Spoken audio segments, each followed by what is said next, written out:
Hope, a utopian future, income disparity and discrimination, and ancient history make Star Trek unique from other science fiction.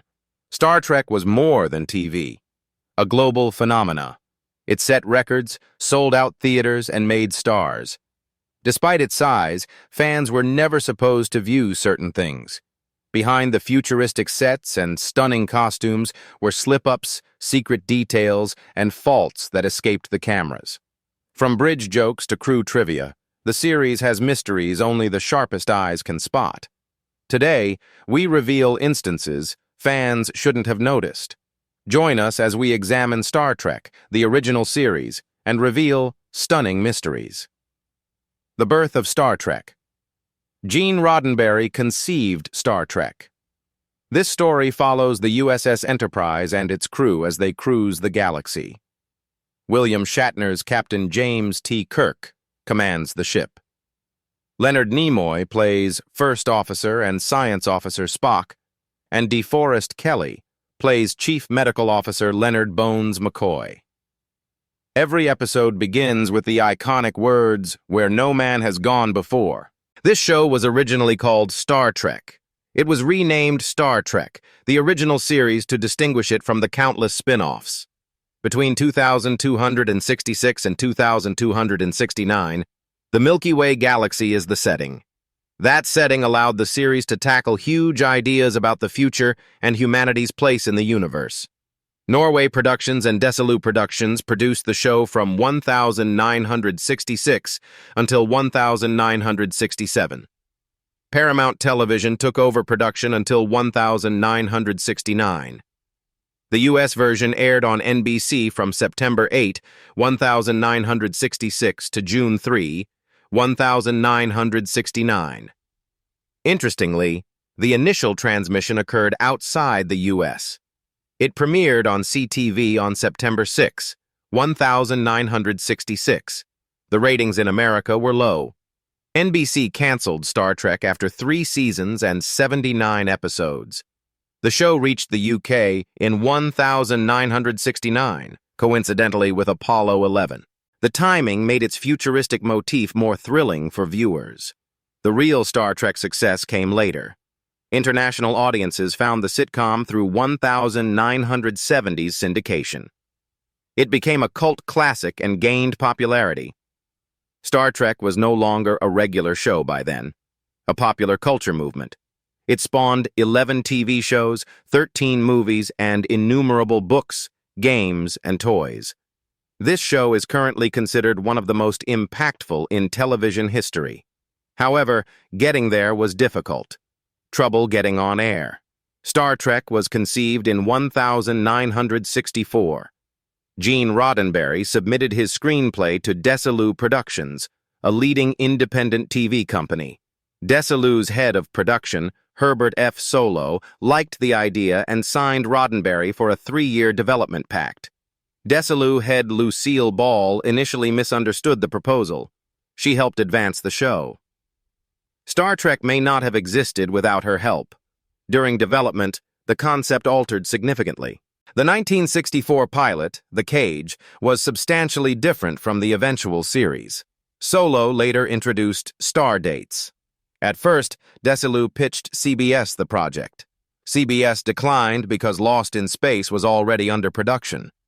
Roddenberry had to look elsewhere. NBC funded the first pilot after showing interest. They found the result overly cerebral. NBC liked the idea despite rejecting the first pilot. They thought the writing was the problem, not the idea. For this uncommon situation, NBC did something rare. Paid for another pilot. That second try, Where No Man Has Gone Before, changed everything. NBC liked it this time and added it to 1966. However, the path was full of upheavals and risks. The cast also changed significantly. After the first pilot flopped, only Leonard Nimoy's Spock remained. Majel Barrett, from the original pilot, returned in a different capacity. Fans loved the team from the second pilot. Kirk was played by William Shatner. Montgomery, Scotty Scott, Chief Engineer James Doohan joined. George Takei played Lieutenant Sulu. Sulu was initially a physicist but subsequently became the ship's helmsman. Paul Fix played Dr. Mark Piper, the ship's doctor in the second pilot, but he was replaced. When Season 1 began filming, DeForest Kelley played Dr. Leonard McCoy. He remained a major star. Other notables joined the inaugural season. Nichelle Nichols played Communications Officer Lieutenant Uhura. Grace Lee Whitney played Janice Rand, Captain Kirk's yeoman, but left halfway through the season. As Nurse Christine Chappell, Mael Barrett worked with Dr. McCoy. Walter Koenig as Ensign Pavel Chekhov gave the bridge crew more personality in the second season. This crew made the USS Enterprise a theater for futuristic adventures and revolutionary casting. Despite a strong cast and compelling plot, the show struggled behind the scenes. Close calls and chances. Star Trek was almost canceled before its 1966 debut. Desilu Productions was struggling financially. They went from one half-hour sitcom, The Lucy Show, to two pricey one-hour dramas, Mission Impossible and Star Trek. This rapid change left the company broke. Star Trek was practically extinct by February 1966. Herbert Solow convinced Lucille Ball to preserve both shows. His belief in Star Trek rescued it when many thought it would fail. After it reached television, the issues continued. NBC canceled the sitcom after 3 seasons due to low ratings. Star Trek's story continued. It reached millions of new viewers in the 1970s after returning to syndication. A near failure became a legendary franchise. Star Trek's early fight for survival gave it a heritage of resolve that reflected the crew it depicted. But building a believable environment went beyond the sets. Other talented designers created costumes, props, and aliens. Those choices became as famous as the ship. Costumes, props, aliens. Star Trek costume designer Bill Thies. He designed the world-famous Starfleet uniforms. Thies designed costumes for female guest actors and various aliens. His designs influenced Klingons, Vulcans, Romulans, Tellarites, Andorians, and Gideonites. These designs identified each alien race. Meanwhile, sculptor Hua Chang contributed his magic. Chang worked for Disney before joining Star Trek. He created several show props. The flip-open communicator he invented may have influenced cell phones. Chang invented the tricorder, a portable data scanner, recorder, and analyzer.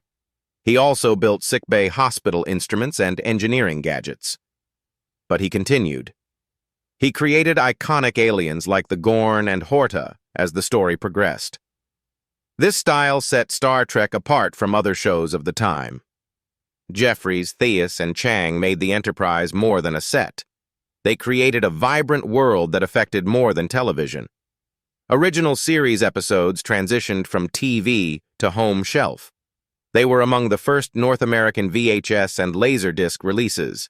The first episode sold was Space Seed. It debuted in June 1982 to celebrate the Wrath of Khan. First, tapes cost $29.95 since most titles were rental only. In 1985, things changed. The first 10 episodes cost $14.95, with more 10-packs in 1985 and 1986. Star Trek, the first long-running TV show, was released complete on home video. Each episode was released on VHS and Laserdisc. Huge success. They sold 1 million units by 1986. Fans could now witness every Enterprise adventure at home. Star Trek returned in new formats with new technology. DVDs featuring 2 episodes were released in production order in the mid-2000s. 3 deluxe season box sets were released by Paramount in the early 2000s. The featurettes and documentaries gave fans more behind-the-scenes information. CBS and Paramount announced a 2009 Blu-ray release. The seasons aired from April to December that year. Blu-rays use multi-angle to allow viewers to choose between original and enhanced effects. Later, CBS digitally restored and re-released all 79 episodes on DVD and Blu-ray. This allowed Star Trek to live on beyond generations and be enjoyed in the highest quality. The show created legends with fascinating facts and milestones beyond home video. Fun facts that made history. Star Trek has captivated imaginations for decades, and some of its behind-the-scenes facts are just as potent. One of the most memorable episodes was Plato's Stepchildren in 1968. It showed Kirk and Uhura kissing. The first American TV kiss between a black lady and a white guy was not the first interracial kiss. There was much disagreement, and some sought to remove it. The scene survived and is now remembered as a barrier-breaking moment. Interracial relationship bans were overturned by the Supreme Court a year before the occurrence. That made the kiss a tale and a sign of society's change. Star Trek created Klingon, the most widely used fictional language.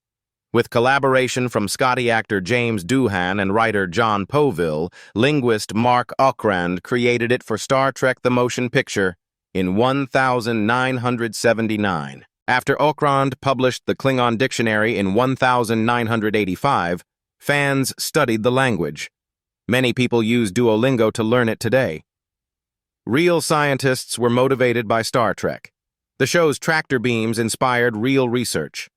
These lasers may wipe up satellite-left space trash, but not alien ships. Even inner jokes fit. In battle, the Picard maneuver involved a fast warp jump that made the Enterprise appear to be in two places. However, on set, it became a joke about actor Patrick Stewart, showing how Star Trek broke TV rules. In addition to entertaining, it inspired, questioned, and foretold the future. The Prime Directive was one of Star Trek's most impactful ideas, a wartime rule and Dr. King's request. This rule prohibits the Federation from imposing its values or technologies on other cultures. It may seem like science fiction, yet it was inspired by true events. In the 1960s, the Vietnam War continued. Show writers opposed American intervention abroad. Star Trek writer Gene L. Kuhn created the Prime Directive to make a point. They showed that tampering with other cultures, for any reason, can backfire. Star Trek never shied away from its era. Fans also confirmed it. Martin Luther King Jr. loved the program. Uhura actress Nichelle Nichols resigned after the second season of the original series. She resigned to return to Broadway. Dr. King spoke to her before it went through. He assured her her role was too vital to quit. She was a civil rights movement role model as a black female TV actress. Dr. King highlighted her influence on young viewers and that Star Trek was the only show he let his kids watch late. Nichols stayed after hearing those remarks, and history followed. She showed all races that the future may be different on the Enterprise bridge. Star Trek's legacy continued after 1960. Decades later, it broke records again in unexpected ways. Future-shaped records, models, and impacts. Star Trek rebooted in 2009, thrilling fans old and new. The Apple TV trailer was a hit. Over 1.80 million downloaded it in 24 hours. That smashed Apple.com's download record. Downloads soared to 5 million in 5 days. This demonstrated modern Star Trek fans still loved it. Star Trek models and special effects were cutting-edge before the digital age. The 2,384 Invincible-class starship was a battleship, fleet carrier, and mobile base. The most powerful Starfleet ships ever, these 5,255-foot ships weighed over 13 million metric tons. Although smaller, the original Enterprise model utilized for filming was stunning. It was 14 feet long and constructed of oak and sheet plastic. Building it required hundreds of hours, and the crew used a mechanical arm to control its camera angles. Show's spectacular effects, notably warp speed, were praised. The crew used black matte backgrounds with printed stars for star trails. Superimposing them created the illusion of light speed. The transporter was another popular favorite. Cinematographers put glitter into a light beam and filmed it. The effect was chopped into character shapes and progressively faded in and out of the shot. This simple trick made spectators feel like they dematerialized and reappeared. These innovations helped Star Trek stand out. Human touches, like a timeless hand motion, were even more iconic.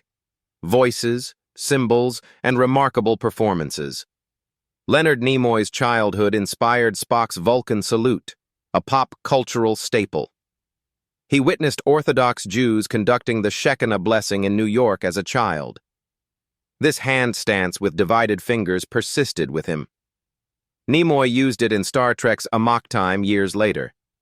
The gesture became history with those simple words, "Live long and prosper." The First Lady of Star Trek, Majel Barrett Roddenberry, was another memorable figure.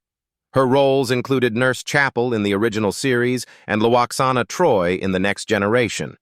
Her most significant role was unseen. Her voice was used for most Starfleet computers until her 2009 death. Her firm voice guided the crew through many missions. Another notable performer was Vaughn Armstrong. He has played the most franchise characters, 12. He was well known as Star Trek Enterprise Vice Admiral Maxwell Forrest. Many of his other parts required heavy makeup, including 2 Klingons, 2 Cardassians, and a Virginian captain. Commander Riker actor Jonathan Frakes got famous for something unexpected. Due to a back issue before joining the show, he moved differently on set. His leg was often rested on when speaking or swung over chairbacks to sit. These moves became known as the Riker lean and maneuver. A way to stay comfortable became a character trait. As actors made characters memorable, programs were likewise praised for their craft. Awards, motivation, and post-screen impact. Star Trek. Voyager has innovative makeup and effects. 7 Emmys were won by the show. 2 were for music, while most were for cosmetics and special effects. From costume design to hairstyling, Voyager garnered 33 nominations. Neelix's wild hairdo remains a memorable feature. Star Trek has far more real-world impact. Captain Kirk's communicator prompted Motorola engineer Martin Cooper to create the first mobile phone. He said he got the idea while watching the show, proving science fiction can drive creativity. NASA named their first space shuttle Enterprise after Star Trek. Thousands of supporters petitioned to alter the name from Constitution. Almost the whole original cast and Gene Roddenberry were present when the shuttle was unveiled. Worf actor Michael Dorn left a legacy. He made the most appearances in the franchise, 283 over different series. Not an easy task. Putting on his Klingon makeup took 3 hours and occasionally lasted 15 hours. Another relationship between Star Trek and space went beyond imagination. Ashes of original cast and creators were sent into space. Roddenberry, Barrett, and Nichols choose the stars as their final resting place. Fans see this as the appropriate complement to their lifelong space exploration passion. Even sets have a legacy. Many subsequent Star Trek shows reused sets to save money. Early on, Data and Worf's quarters were Captain Kirk's. Several films used Enterprise D corridors. Spock's sacrifice room was utilized by Klingons, Ferengi, and Talarians. Sometimes, fiction and reality collided. First black female astronaut Mae Jemison guest starred as Lieutenant Palmer on Star Trek in 1993. The series has since featured 3 more astronauts, including E. Michael Fink, Terry Virts. The show felt more real when astronauts crossed the bridge. Small, on-set mistakes nonetheless crept through that magic. Check out the funniest: costumes, props, and screen mistakes. Star Trek was groundbreaking but flawed. The funniest and oddest mistakes were made in front of the camera. Example: Dr. McCoy. DeForest Kelley played him from Episode 1. However, in Season 1, Episode 6, Mudd's Women, McCoy wears a blue tunic when the women beam aboard. Suddenly, his shirt becomes a hospital smock. An obvious continuity error. Captain Kirk also made mistakes. He and Spock are tormented by Vians in Season 3, Episode 12. Kirk's arms are chained. His arms are broad above his head when filmed from behind. His elbows are bent, and his arms are closer together from the front. Constant switching made the scene weird. Bloopers hit Sulu, too. Yeoman Rand brings him lunch in the first episode. Wide images show colored cubes in a bowl. Close-ups show cubes on a platter. When the camera returns, they're in a silver dish again. Such information typically slipped through. Mistakes were sometimes written into credits. For 13 Season 1 episodes, George A. Rutter was listed as script supervisor incorrectly. Fixed it would have cost money, thus the typo persisted. Errors continued beyond credits and costumes. Even the sets revealed surprises to observant enthusiasts. Rapidly changing sets, props, and hair. In Season 1, Episode 9, Dr. Van Gelder begs Kirk not to return him to Tantalus. Close up, you can see the actor's tape marker on the floor. These indicators advise performers where to stand, but are not designed to be filmed. This happened several times. Yeoman Smith aired again. Episode 3 of Season 1 features Kirk in the captain's chair. Yeoman Smith appears behind him when filmed from the front. The cut is too fast for her to enter the frame. She appears ghostly. Spock contributed to the set mistake. He stands on deck in Season 1, Episode 26, and viewers can see that section of the wooden plank beneath his feet was never painted. The workers forgot to complete. Hairstyles also caused problems. Over 3 seasons, Majel Barrett played Nurse Christine Chapel with several haircuts. In Season 3, Episode 20, The Way to Eden, an old scene was reused to save money. Chappelle's hairstyle changes as she faints. Sound waves did not make fans gasp. It was the obvious continuity error. Mistakes made severe conditions seem too comfy. Kirk and Spock are imprisoned in Season 1, Episode 26. When they land, the crash mat is visible. Viewers laughed at these mistakes. However, something else caused the most laughter. Bloopers reel. The famed bloopers and Spock's ears. Spock's pointy ears were a show highlight. Of course, they were fake. Leonard Nimoy had artificial ears. They were blended with makeup. The trick worked mostly, but not always. The split between Nimoy's natural and synthetic ears is seen in Season 2, Episode 21. Spock was serious. Therefore, the illusion breaking was unusual. The cast made further blunders afterward. The 1970s Star Trek convention celebrated the series' cancellation and the cartoon's survival. The cons kept the spirit alive. An 8mm film of original show bloopers was often the highlight. William Shatner, Leonard Nimoy, Nichelle Nichols, and others walked into doors, messed up lines, and cursed when frustrated on these films. They were silly, lighthearted, and showed a distinct crew side. They were popular, although not all cast members liked them. The reels were originally prepared for season-end wrap parties. The cast and crew were promised private jokes. Later, Gene Roddenberry brought them to conventions to entertain fans, although not everyone liked it. It upset Leonard Nimoy, according to William Shatner's movie memories. He issued a forceful letter to Roddenberry to cease showing them. "They made the cast look amateurish," said Nimoy. Their friendship suffered for years from this stress. Some think Nimoy refused to join Star Trek Phase 2 in 1977 because of his displeasure. Once revealed, blooper reels could not be concealed again. Fans prized them as Star Trek memorabilia. Even decades later, they're hilarious. A legacy of classic blunders. Looking back, numerous Star Trek blunders. Small budgets, fast shooting schedules, and human error produced the original series. Small ones included McCoy's outfit change and Sulu's bowl-to-plate food change. Some were obvious, like Spock's ear seam or the jail cell crash mat. Fans caught these errors after editors missed them. They didn't diminish the show's legacy. They added. Convention goers in the forgotten 1970s giggled at bloopers. Legends make mistakes. Shatner stated that the reels depicted the group as flawed yet human. They may be so liked because of that. Behind the scenes, Star Trek was full of laughs, mistakes, and mishaps. Malfunctions have added to its appeal. They demonstrate how an error-prone series can become one of the most impactful. Fans find those faults like jewels. In my view, Star Trek represents something far greater than a television series. It is a philosophical experiment disguised as entertainment. What makes it remarkable is not simply its futuristic vision or technological imagination, but its relentless optimism about humanity's potential. At its core, Star Trek dares to suggest that intelligence, empathy, and progress can coexist, that human civilization, despite its flaws, can evolve beyond greed, prejudice, and war. In an age dominated by dystopian storytelling, that vision feels almost revolutionary.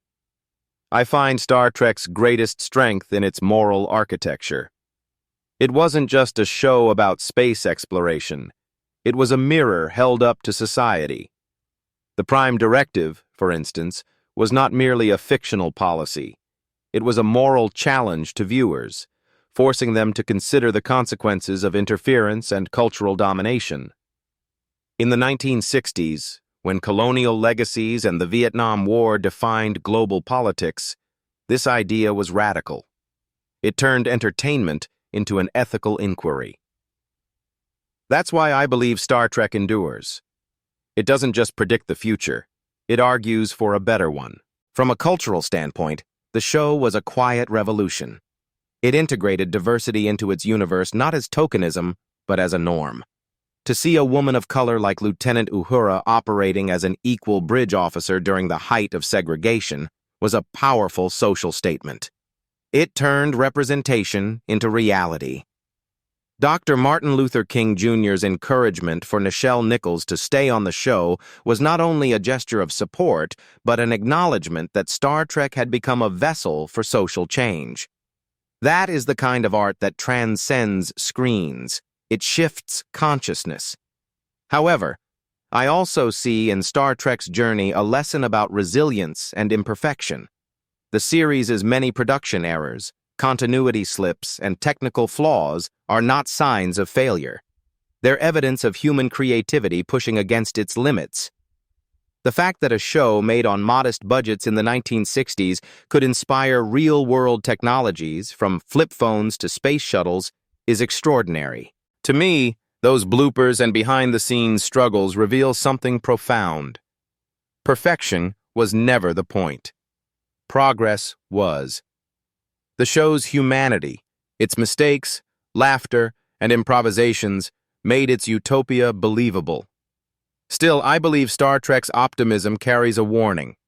Its vision of a united, post-scarcity future feels increasingly distant in today's divided world. The economic inequalities and social prejudices it once imagined we would overcome have, in many ways, deepened. Perhaps what we need most now is not another space race, but a return to Star Trek's ethical imagination, to the idea that exploration should begin within ourselves, through empathy, knowledge, and justice.